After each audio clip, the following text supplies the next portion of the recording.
నమస్తే, welcome to NN బులెటిన్ల ముందుగా headline. జయంతి వేళ రాష్ట్ర వ్యాప్తంగా నివాళులు, ఆయన సేవలను కొనియాడిన సీఎం రేవంత్.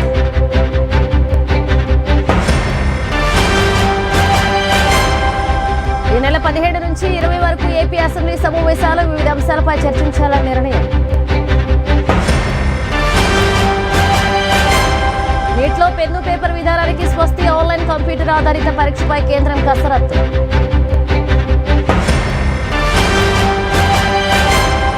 యూపీఐ లావాదేవీలపై ఛార్జీలు, కీలక బిల్లుకు ఆమోదం తెలిపిన లోక్సభ.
యూపీఐ లావాదేవీలపై ఛార్జీలు విధించే బిల్లుకు లోక్సభ ఆమోదం తెలిపింది. ఛార్జీలను విధించే అధికారం బ్యాంకులకు అప్పగిస్తూ నిర్ణయం తీసుకున్నారు. ఈ మేరకు పేమెంట్ అండ్ సెటిల్మెంట్ 2007 చట్ట సవరణకు లోక్సభ గ్రీన్ సిగ్నల్ ఇచ్చింది. ఎలాంటి చర్చ లేకుండానే ఈ బిల్లును లోక్సభ ఆమోదించారు. త్వరలో రాజ్యసభలో కూడా ఈ బిల్లును కేంద్రం ప్రవేశపెట్టనుంది. రాజ్యసభలో కూడా ఆమోదం పొందిన తర్వాత రాష్ట్రపతి ద్రౌపది ముర్ము ఆమోదానికి పంపనున్నారు. ఇక రాష్ట్రపతి ఆమోదించాక ఈ బిల్లు అమల్లోకి రానుంది.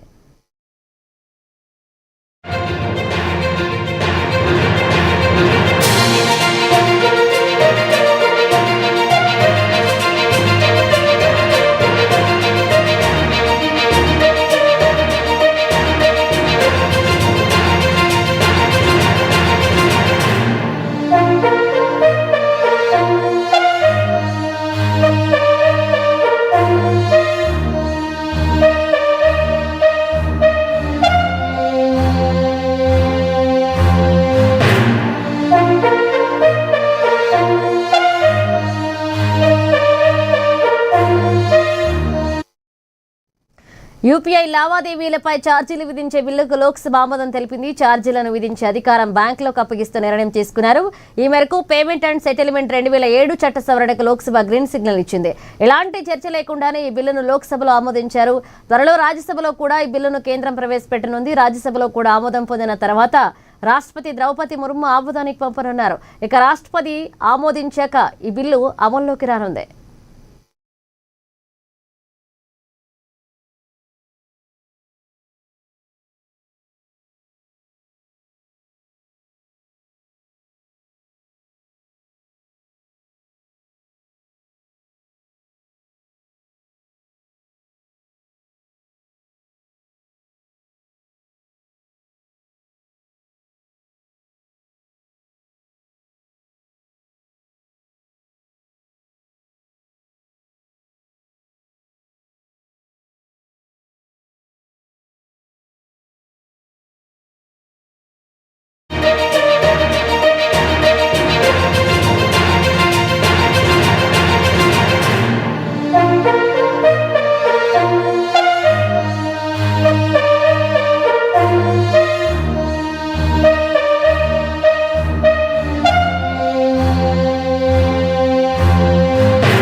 నీట్ యూజీ పరీక్ష విధానంలో మార్పులపై కేంద్ర ప్రభుత్వం సుప్రీంకోర్టులో కీలక అఫిడవిట్ దాఖలు చేసింది. ఈ సందర్భంగా పరీక్షల నిర్వహణలో సమూల మార్పులకు సన్నాహాలు చేస్తున్నట్లుగా కేంద్రం పేర్కొంది. పెన్ అండ్ పేపర్ విధానానికి స్వస్తి పలికి ఆన్లైన్ కంప్యూటర్ ఆధారిత పరీక్ష నిర్వహణపై తీవ్రంగా ఆలోచిస్తున్నట్లుగా అఫిడవిట్లో వెల్లడించింది. జేఈఈ తరహాలో నీట్ నిర్వహణను కసరత్తు చేస్తున్నట్లుగా తెలిపింది. నందన్ నిలేకాని నేతృత్వంలోని హైపవర్ టాస్క్ ఫోర్స్ సిఫారసు ఆధారంగానే తుది నిర్ణయం ఉంటుందంటూ కేంద్రం పేర్కొంది. ఈ సందర్భంగా కేంద్రం సమర్పించిన అఫిడవిట్పై పిటిషనర్లను సుప్రీంకోర్టు సమాధానాలు కోరింది. అనంతరం కేసు తదుపరి విచారణను ఈ నెల 19కి వాయిదా వేసింది.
ఏపీ కేబినెట్ కీలక నిర్ణయాలు తీసుకుంది. రాష్ట్ర అభివృద్ధి, పరిపాలన, మౌలిక వసతులు, విద్యా పరిశ్రమల అభివృద్ధికి సంబంధించిన పలు ప్రతిపాదనలకు ఆమోదం తెలిపింది. మరోవైపు ఏపీ అసెంబ్లీ వర్షాకాల సమావేశాల షెడ్యూల్ ఖరారు చేసింది. ఈ నెల 17 నుంచి 20 వరకు సమావేశాలు నిర్వహించాలని నిర్ణయించింది. అలాగే 3 సహకార షుగర్ ఫ్యాక్టరీల లిక్విడేషన్, కుప్పం ఎయిర్పోర్ట్ భూసేకరణకు పరిహారం, అలాగే గ్రూప్ 1 ద్వారా 50% డీఈఓ పోస్టుల భర్తీ వంటి అంశాలకు కూడా కేబినెట్ ఆమోదం తెలిపింది.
హైదరాబాద్లోని గాంధీ భవన్లో టీపీసీసీ మేధావుల విభాగ రాష్ట్ర కార్యవర్గ సమావేశం ఘనంగా జరిగింది. మేధావుల విభాగ రాష్ట్ర చైర్మన్ శ్యామ్ మోహన్ అధ్యక్షతన నిర్వహించిన ఈ సమావేశానికి టీపీసీసీ అధ్యక్షులు మహేష్ కుమార్ గౌడ్ ముఖ్య అతిథిగా హాజరయ్యారు. ఇక రాష్ట్ర వ్యాప్తంగా పార్టీ సంస్థాగత బలోపేతం, మేధావుల భాగస్వామ్యాన్ని పెంపొందించడం, ప్రజా సమస్యలపై కాంగ్రెస్ పార్టీ వైఖరి, ప్రభుత్వ సంక్షేమ పథకాలను ప్రజల్లోకి తీసుకువెళ్లే అంశాలపై సుదీర్ఘంగా చర్చించారు.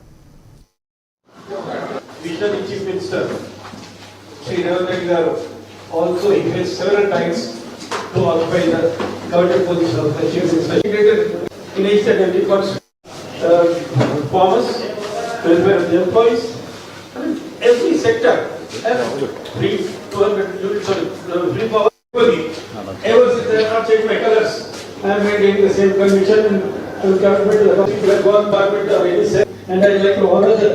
And for the first time, let me tell you one thing, sir, with your permission.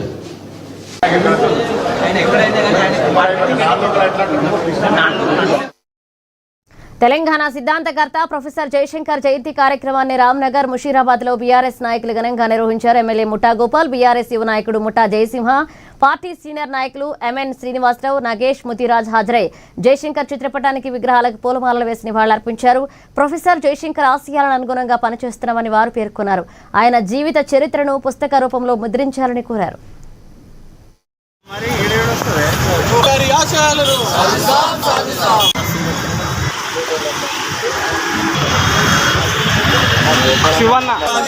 సాధిద్దాం సాధిద్దాం జయశంకర్ అన్న దగ్గర జయశంకర్ గారి ఆశయాలను అన్న దగ్గర సాధిద్దాం.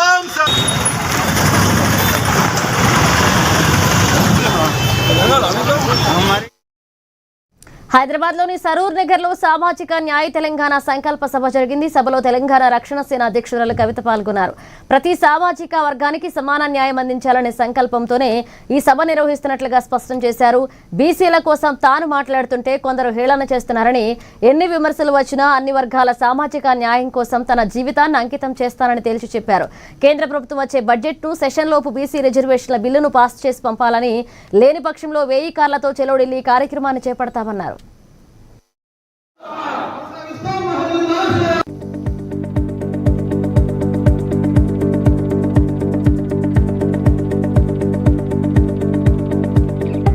స్వేచ్ఛ, సమానత్వం, సౌభ్రాతృత్వం, సామాజిక న్యాయం అనే మహోన్నత విలువలను శిరసావహిస్తూ ఈ ప్రతిజ్ఞ చేస్తున్నాం. శతాబ్దాలుగా వివక్ష, అణచివేత, అసమానతలకు గురైనటువంటి దళితులు, గిరిజనులు, ఆదివాసీలు, వెనుకబడిన వర్గాలు, మహిళలు, మైనారిటీలు మరియు ప్రతి అణగారిన పౌరుని సమగ్ర అభివృద్ధి, సాధికారిత కోసం కంకణబద్ధులమై శ్రమిస్తాము. ప్రతి ఒక్కరికి గౌరవప్రదమైన జీవనం, ఆర్థిక స్వావలంబన, రాజకీయ సమప్రాతినిధ్యం ధ్యేయంగా సామాజిక న్యాయ తెలంగాణ సాకారం చేయడం కోసం అంకితమై పనిచేస్తామని. ప్రొఫెసర్ కొత్తపల్లి జయశంకర్ జయంతి వేడుకలను తెలంగాణ భవన్లో ఘనంగా నిర్వహించారు. ఈ సందర్భంగా ఖైరతాబాద్ నియోజకవర్గ బీఆర్ఎస్ పార్టీ ఇన్ఛార్జ్ మన్నే గోవర్ధన్ రెడ్డి జయశంకర్ విగ్రహానికి పూలమాలలు వేసి నివాళులర్పించారు. ఈ సందర్భంగా జయశంకర్ కేవలం ఒక వ్యక్తి కాదు అని, తెలంగాణ ఆత్మ గౌరవానికి ప్రతీక అన్నారు. ఆయన ఆశయాలకు అనుగుణంగా అంకితభావంతో పనిచేయడమే ఆయనకు ఇచ్చే నిజమైన నివాళి అని ఎంజీఆర్ పేర్కొన్నారు.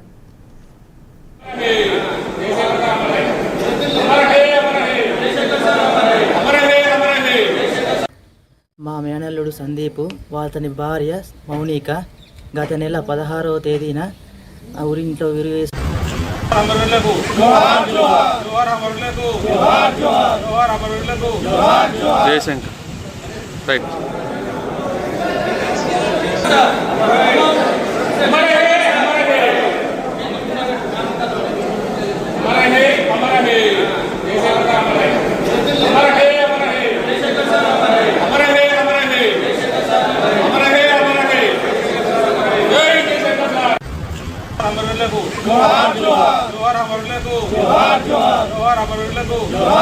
జయశంకర్ రైట్.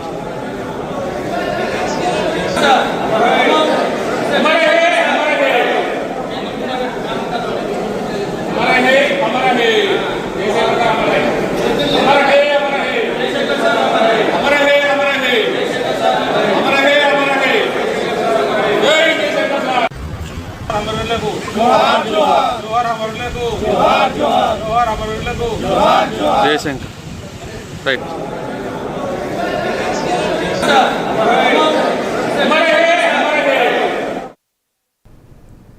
కామారెడ్డి జిల్లా దోమకొండ మండలం అంచనూరులో హృదయ విదారక ఘటన చోటు చేసుకుంది. తల్లిదండ్రులు లేక అయిన వారు కానరాక ముగ్గురు పసి చిన్నారులు దిక్కులేని వారయ్యారు. మృతులు సందీప్తో మౌనికకు 5 ఏళ్ల క్రితం వివాహమైంది. వీరికి కూతురు ఆరాధ్య, కవల కుమారులు ఆద్విక్ ఉన్నారు. గత నెల 16న కుటుంబ కలహాలతో మౌనిక ఆత్మహత్య చేసుకోగా ఆ బెంగతో ఆమె భర్త సందీప్ మంగళవారం రాత్రి భార్య ఉరివేసుకున్న దూలానికి బలవన మరణానికి పాల్పడ్డాడు. ఇక 20 రోజుల వ్యవధిలోనే అమ్మా నాన్నలను కోల్పోయిన ఆ పసిపిల్లలకు ఇప్పుడు నాన్నమ్మ తాతయ్య దిక్కయ్యారు.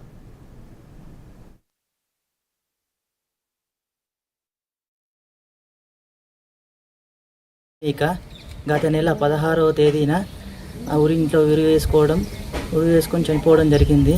కావున ఇదే మనస్తాపంతో అతని భర్త మొన్న రీసెంట్గా చనిపోవడం జరిగింది ఉరేసుకొని. దీనివల్ల పిల్లలు అనాథలయ్యారు. దీనికోసం ప్రభుత్వం స్పందించి ఏమైనా ఆర్థిక సాయం చేయగలరని ప్రభుత్వాన్ని కోరుతున్నాను. ఎంతమంది పిల్లలు? 3 పిల్లలు. పెద్దామె 4 సంవత్సరాలు, 2 పిల్లలు కవల పిల్లలు 1.5 సంవత్సరంన్నర. భార్యాభర్తలు మంచిగా ఉంటుండే. మనస్తాపంతో చనిపోవడంతో ఈయన భార్యాభర్తలు కలిసి ఉంటుండే ఎప్పుడైనా. ఇక ఆమె చనిపోవట్లా ఈయన మనస్తాపం చెంది ఈయన ఉడక భార్య లేని నేను ఎందుకు అని చెప్పేసి ఈయన కూడా చనిపోవడం జరిగింది. ఇప్పుడు మధ్యలో పిల్లలు అనాథలయ్యారు. ఇక గత నెల 16వ తేదీన ఊరింట్లో ఉరివేసుకొని చనిపోవడం జరిగింది. కావున బాపట్ల జిల్లా చీరాలలో రేపు నిర్వహించనున్న 12వ జాతీయ చేనేత దినోత్సవ వేడుకలకు ఏర్పాట్లు పూర్తయ్యాయి. సీఎం చంద్రబాబు రేపు చీరాలకు చేరుకుని కొత్తపేట టీడీపీ కార్యాలయ సమీపంలో ప్రాంగణంలో జరిగే కార్యక్రమంలో ముఖ్య అతిథిగా పాల్గొనున్నారు. చీరాల నుంచే నేతన్న సేవలో కార్యక్రమాన్ని సీఎం ప్రారంభించనున్నారు. సీఎం పర్యటన నేపథ్యంలో సభాస్థలి, హెలీప్యాడ్ ఏర్పాట్లను మంత్రులు సవితా, సత్యప్రసాద్, ఎమ్మెల్యే కొండయ్య పరిశీలించారు. అధికారులతో కలిసి ఏర్పాట్లపై సమీక్ష చేపట్టారు. అనంతరం అధికారులు ట్రయల్ రన్ చేపట్టారు. జాతీయ చేనేత దినోత్సవం సందర్భంగా ప్రతి ఒక్కరూ చేనేత వస్త్రాలు ధరించి నేతన్నలకు ప్రోత్సాహం అందించాలన్నారు.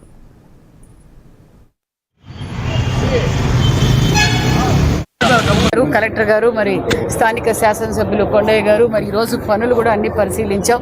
చేనేతలు కూడా వారు ఏదైతే కోరుకున్నారో ఆ కోరిక నెరవేర్చిన ప్రభుత్వం కూటమి ప్రభుత్వం అన్న విషయం కూడా తెలియజేస్తాం. ఎందుకంటే గతంలో చేనేతలకు 14-19లో స్వర్ణయుగంలా జరిగిందన్న విషయం మనందరికీ తెలుసు. ఆనాడు కొన్ని పథకాలు కూడా వైసీపీ ప్రభుత్వం రద్దు చేయడం, మరీ మన అధికారంలోకి రాగానే ముఖ్యమంత్రి చంద్రబాబు నాయుడు గారు 50 సంవత్సరాలకే 4,000 పెన్షన్ చేనేతలు. అలాగే వారి యొక్క నైజం గత పాలకులు ఎప్పుడు కూడా ఇలా ప్రజల్లోకి వచ్చి ఏ కార్యక్రమాలు చేసేవారు కాదు. కానీ నెలలో దాదాపుగా 10-15 కార్యక్రమాలు పేద ప్రజల మధ్యలో ఉండి వారి బాధకాలు తెలుసుకుని అవన్నీ కూడా సత్వరంగా పరిష్కరించే విధంగా ఒక కార్యాచరణ చేసుకుంటూ ముందుకెళ్లే లక్ష్యం ఉన్నటువంటి గౌరవ ముఖ్యమంత్రి గారు రేపు నిజంగా మన జిల్లా చీరాలు రావడం చాలా ఆనందదాయకంగా ఉంది. స్థానిక శాసనసభ్యులు కొండయ్య గారి ఆధ్వర్యంలో అద్భుతమైనటువంటి ఈ ప్రోగ్రాం ఇది ఒక మంచి సందేశం అంటే జాతిని ఉద్దేశించి ముఖ్యంగా ఏదైతే హ్యాండ్లూమ్స్ చేస్తున్నటువంటి గతంలో చేసినటువంటి అయితే పవర్ ఎగ్జామ్షన్స్ అవ్వచ్చు, ఈరోజు ప్రతి లూమ్ ఉన్నటువంటి ప్రతి ఒక్కరికి కూడా 25,000 రూపాయలు చొప్పున చేయడం అలా. ఎందుకంటే మీ అందరూ గమనించాలి ఎలాగైతే రాష్ట్రానికి అమరజీవి పొట్టి శ్రీరాములు ఎంతటి మహోన్నత వ్యక్తో అనకాపల్లి స్వర్గీయ కడ్మిశెట్టి రామ్జీ ఎలాంటి వారని ఎమ్మెల్యే రామకృష్ణ అన్నారు. వైసీ యువజన సంఘ ఆధ్వర్యంలో అనకాపల్లి మెయిన్ రోడ్లో ఏర్పాటు చేసిన కడ్మిశెట్టి రామ్జీ కాంస్య విగ్రహాన్ని ఆయన ఆవిష్కరించారు. కార్యక్రమంలో మాజీ ఎమ్మెల్యే గోవింద సత్యనారాయణ, టీడీపీ నేత దాడి రత్నాకర్, వైసీపీ సమన్వయకర్త మలసాల భరత్ కుమార్ తదితరులు పాల్గొని నివాళులర్పించారు. మున్సిపల్ చైర్మన్లుగా రామ్జీ దంపతులు పట్టణాభివృద్ధికి చేసిన సేవలను ఈ సందర్భంగా వక్తలు స్మరించుకున్నారు.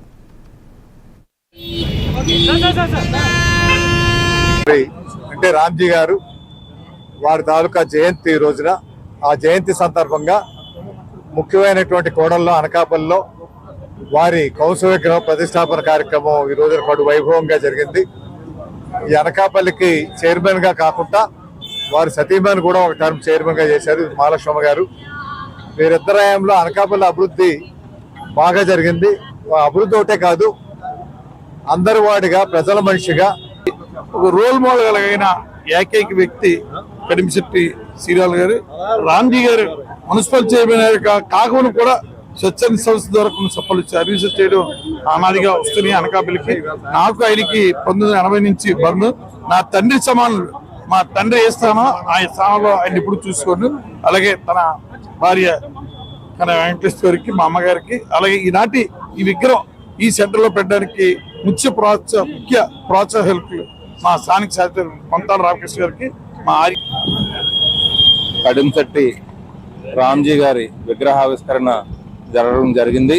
ఆయన ఈ ప్రాంతానికి మున్సిపల్ చైర్మన్గా రామ్జీ గారు కానీ, అదేవిధంగా ఆయన సతీమణి గారు కానీ ఎన్నో సేవలు అందించారు. ముఖ్యంగా అనకాపల్లి పట్టణ అభివృద్ధికి కానీ, ఆర్యవైశ్య సంఘ అభివృద్ధికి కానీ ఎన్నో సేవలు అందించిన అతనికి ఈరోజు ఈ విగ్రహావిష్కరణ పెట్టడం అన్నది చాలా అభినందనీయం. ఆయన పార్టీలకు అతీతంగా అజాత శత్రువుగా అంటే ఏ పార్టీతో. అనకాపల్లి జిల్లాలో గనుల శాఖ అవినీతి భాగోతం బట్టబయలైంది. క్వారీ లీజు సర్వే నిమిత్తం భారీగా లంచం డిమాండ్ చేసిన గనుల శాఖ సర్వే డి మురళీకృష్ణ ఏసీబీ అధికారులకు రెడ్ హ్యాండెడ్గా చిక్కారు. అదనపు ఎస్పీ హర్షిత, డీఎస్పీ నారాయణమూర్తి ఆధ్వర్యంలో జరిగిన ఈ దాడిలో ఫిర్యాదుదారుడు ఎస్ సునీల్ వద్ద నుండి 5 లక్షల నగదు తీసుకుంటుండగా సర్వేయర్ అడ్డంగా దొరికిపోయారు. ఈ అధికారి గతంలో 2018లోనూ లంచం తీసుకుంటూ పట్టుబడి సస్పెన్షన్ గురయ్యారు.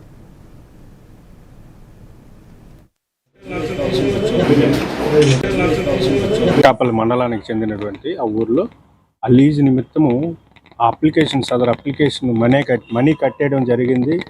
ప్రాసెస్ ఫీ కట్టేశారు. అలాగే హెక్టార్కి ఇంత లీజ్ అమౌంట్ ఉంటుంది, గవర్నమెంట్కి చలాన్ అది కూడా పే చేయడం జరిగిన పిమ్మట సదరు అప్లికేషన్ని ప్రాసెస్ చేయడం నిమిత్తము ఏడీ గారి ద్వారా చెప్పి శాంక్షన్ చేయించడం నిమిత్తము 15 లక్షల రూపాయల లంచం 15 లక్షల లంచం డిమాండ్ చేయడం జరిగింది. అందులో భాగంగా ఒక 5 లక్షల రూపాయలు అడ్వాన్స్గా ఈరోజు తీసుకురమ్మని చెప్తే ఆ అడ్వాన్స్ లంచం డబ్బులు ఇవ్వడం ఇష్టం లేనటువంటి కంప్లైంట్ మా వద్దకు వచ్చి మొన్న రిపోర్ట్ చేయడం జరిగింది. మేము ఎంత ఎంక్వైరీ చేసుకొని సదరు మురళీకృష్ణ గారిని ఈరోజు ఇందులో ఈరోజు ఒక ఫైల్ ఏసీబీ వాళ్ళు రెడ్ హ్యాండెడ్గా క్యాచ్ చేశాము. పూర్తి వివరాలన్నీ కూడా మా డిఎస్పీ. గుంటూరు జిల్లా తెనాలి నియోజకవర్గంలో డీఎస్సీ అంశంపై రాజకీయం వేడెక్కింది. తెనాలి మున్సిపల్ కాంప్లెక్స్ ఎదురుగా మాజీ ఎమ్మెల్యే అన్నాబాతుని శివకుమార్ ఆధ్వర్యంలో వైసీపీ శ్రేణులు కూటమి ప్రభుత్వంపై మండిపడ్డారు. ఇది మెగా డీఎస్సీ కాదు, దగా డీఎస్సీ అంటూ పెద్ద ఎత్తున నినాదాలు చేశారు. మోసపూరిత విధానానికి బాధ్యత వహిస్తూ విద్యాశాఖ మంత్రి లోకేష్ రాజీనామా చేయాలని డిమాండ్ చేశారు.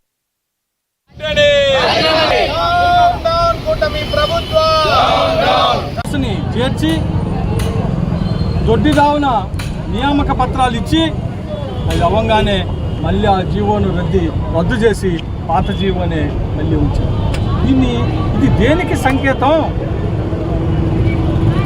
ఇది దేనికి సంకేతం?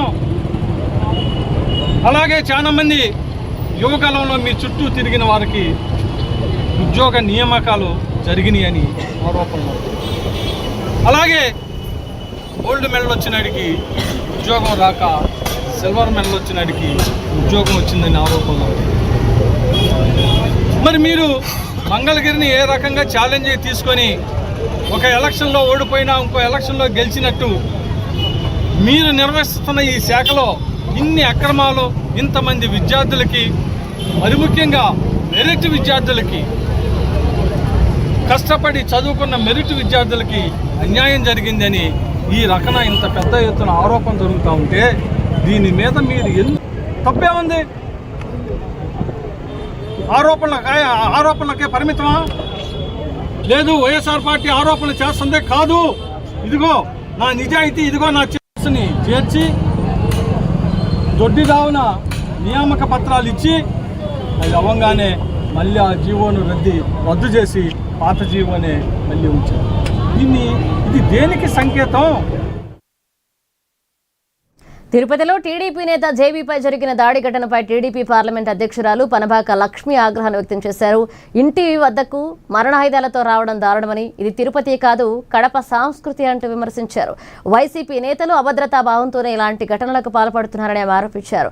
మరణాయుధాలతో ఇంటి వద్దకు రావడం తిరుపతి సంస్కృతి కాదని, ఘటనపై కఠిన చర్యలు తీసుకోవాలంటూ ఆమె డిమాండ్ చేశారు.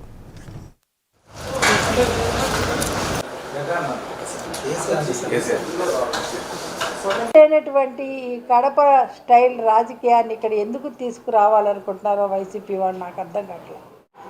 తిరుపతి ప్రజలు గమనించాల్సిన విషయం ఇదని చెప్పి నేను ప్రార్థిస్తూ ఉన్నాను.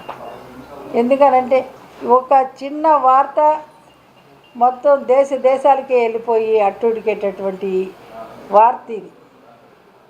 ఒక ఇంట్లో కూర్చొని మాట్లాడుకుంటున్న అతని మీద అటాక్ చేసి ఇప్పుడే కత్తి చూసాను. నేనైతే ఇంతవరకు అటువంటి కత్తులు ఎక్కడ చూడలేదండి. ఫస్ట్ టైం చూస్తున్నా, బయట పడుంది ఒక కత్తి. అటువంటి కత్తి మాత్రం మరి అది ఎలాగా దాన్ని ఇచ్చేసారో కూడా నాకు అర్థం కాలేదు. ఇది చాలా అమానుషమైన చర్య. దీన్ని మేము అందొకటి మొత్తం రాష్ట్రం మొత్తం మీద డిఎస్సికి వ్యతిరేకంగా నిరసనలు తెలియజేస్తున్నారు. శాంతియుతంగా వాళ్ళు నిరసన తెలియజేస్తారన్నదే మాకు మెసేజ్ ఇచ్చారు. వస్తారనేది మాత్రం మేము అసలు కలలో కూడా ఊహించలేదు. ఇది చాలా అమానుషమైన చర్య. దీన్ని ఖచ్చితంగా అన్నమయ్య జిల్లా రాయచోటి ప్రభుత్వ ఏరియా ఆసుపత్రిలో ఓపీ నమోదు ప్రక్రియ రోగులకు చుక్కలు చూపిస్తుంది. చుట్టుపక్కల 8 మండలాల నుంచి వందలాది మంది వస్తుండటంతో ఓపీ కౌంటర్ల వద్ద రద్దీ నెలకొంటుంది. సర్వర్లు సరిగ్గా పనిచేయక గంటల తరబడి క్యూలైన్లలో నిలబడలేక వృద్ధులు, అనారోగ్యంతో వచ్చిన వారు ఇబ్బందులు పడుతున్నారు. ఇప్పటికైనా అధికారులు స్పందించి వృద్ధులు, వికలాంగులు, చిన్నపిల్లల తల్లుల కోసం ప్రత్యేక కౌంటర్లు ఏర్పాటు చేయాలని కోరుతున్నారు.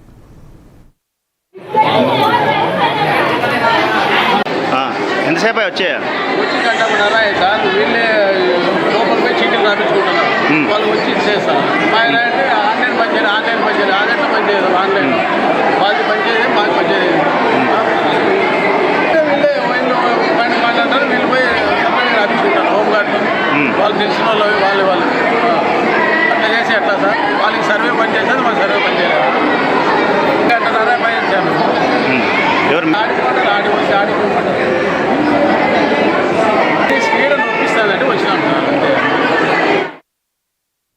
అన్నమయ్య జిల్లా పోలీస్ శాఖలో విషాదం చోటు చేసుకుంది. జిల్లాలో విశేష సేవలు అందించిన పోలీస్ జాగీలం రాజా క్యాన్సర్తో పోరాడుతూ కన్నుమూసింది. గత కొంతకాలంగా అనారోగ్యంతో బాధపడుతున్న రాజాకు పోలీస్ అధికారులు వైద్యం అందించినప్పటికీ పరిస్థితి విషమించి మృతి చెందింది. వీఐపీల బందోబస్తులు, కీలక సమావేశాల సమయంలో బాంబు స్క్వాడ్ తనిఖీలో రాజా అత్యంత సమర్థవంతంగా విధులు నిర్వర్తించిందని జిల్లా ఎస్పీ ధీరజ కునిబిల్లి తెలిపారు. రాయచోటి టౌన్ పోలీస్ స్టేషన్ ప్రాంగణంలో పోలీస్ అధికారులు అధికారిక లాంఛనాలతో అంత్యక్రియలు చేపట్టారు. మన అన్నమయ్య జిల్లాలో ఈ కెనైన్ స్క్వాడ్లో ఉన్న డాగ్ స్క్వాడ్లో ఉన్న రాజా అనే మా కెనైన్ 2019లో జన్మించి మన పోలీస్ డాగ్ కింద ట్రైనింగ్ అయ్యి తర్వాత మన జిల్లాకి వచ్చి ఇక్కడ ఆల్మోస్ట్ సుమారు గత 7 సంవత్సరాలుగా అనేక విధాలుగా ఎక్స్ప్లోజివ్స్ డాగ్ కింద ఎన్నో సర్వీసెస్ అందించి విఐపీ ప్రోగ్రామ్స్లోని అన్నింటిలో కూడా పార్టిసిపేట్ చేసి ఎటువంటి ఇష్యూ లేకుండా లాస్ట్ 7 years ఉంది. బట్ లాస్ట్ డిసెంబర్ నుండి 2025 డిసెంబర్లో తనకి క్యాన్సర్ అటాక్ అయ్యి అప్పటి నుండి అనేక హాస్పిటల్స్ చూపెట్టి దాన్ని మనం బోన్ క్యాన్సర్ కింద నిర్ధారించి ట్రీట్మెంట్ చేయించామండి. బట్ హౌఎవర్ ఈరోజు ఎర్లీ మార్నింగ్ సమయంలో రాజా అనే మా కెనైన్ మరణించడం జరిగింది.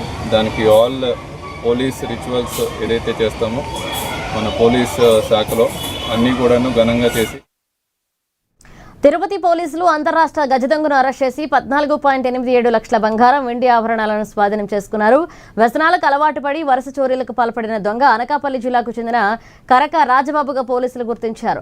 నిందితుడి వద్ద నుండి 64 గ్రాముల బంగారం, 3.5 కేజీల వెండి నగలు స్వాధీనం చేసుకున్నామని అడ్మిన్ ఏఎస్పీ అర్లా శ్రీనివాసులు పేర్కొన్నారు. ఇక నిందితుడిపై రాష్ట్ర వ్యాప్తంగా 80కి పైగా చోరీ కేసులుండగా 15 కేసుల్లో శిక్షలు అనుభవించాడని శ్రీనివాసులు తెలిపారు.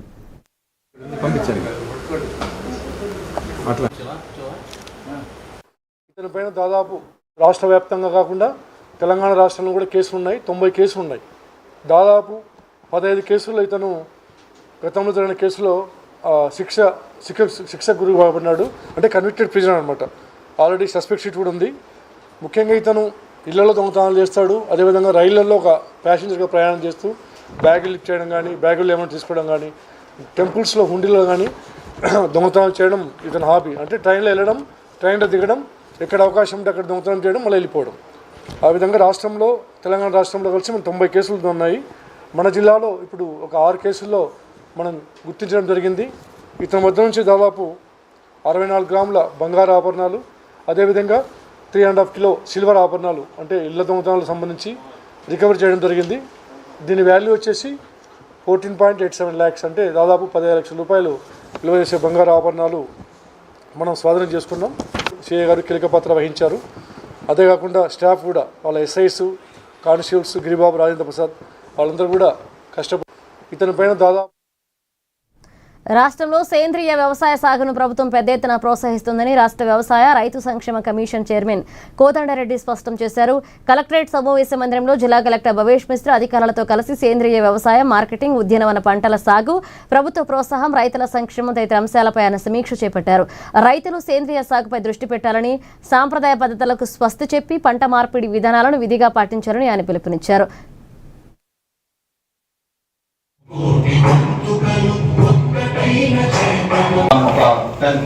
ఇప్పుడు పెరిగింది సార్, ఆల్మోస్ట్ 22,000-23,000 వచ్చింది. సో అది ఒక మార్కెటింగ్ బేసిస్ లో టేకప్ చేయడం జరిగింది సార్. లాస్ట్ ఇయర్ 400 ఎకరాలు మాత్రం చేస్తే ఈ సంవత్సరం ఇప్పటికే 2,400 ఎకరాల పైలట్ ప్రాజెక్ట్స్ జిల్లాలో టేకప్ చేశాం సార్. ఒకటేమో మన అగ్రికల్చర్ మినిస్టర్ గారు కూడా జిల్లాలో ప్రతి ఒక్క ఆఫీసర్ కి కొత్త ఆయిల్ పామ్ మీద అవగాహన కల్పించి రైతులు ఆయిల్ పామ్ ని సెలెక్ట్ చేసుకుంటే సంవత్సరానికి భారతదేశంలో దాదాపు ఒక 80,000 crore రూపీస్ విలువతో ఉన్న మనం ఆయిల్ పామ్ ఇండోనేషియా, మలేషియా నుంచి దిగుమతి చేస్తున్నాం.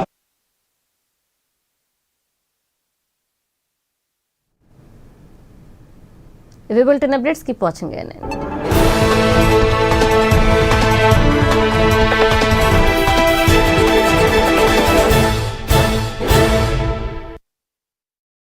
ANN Maha Award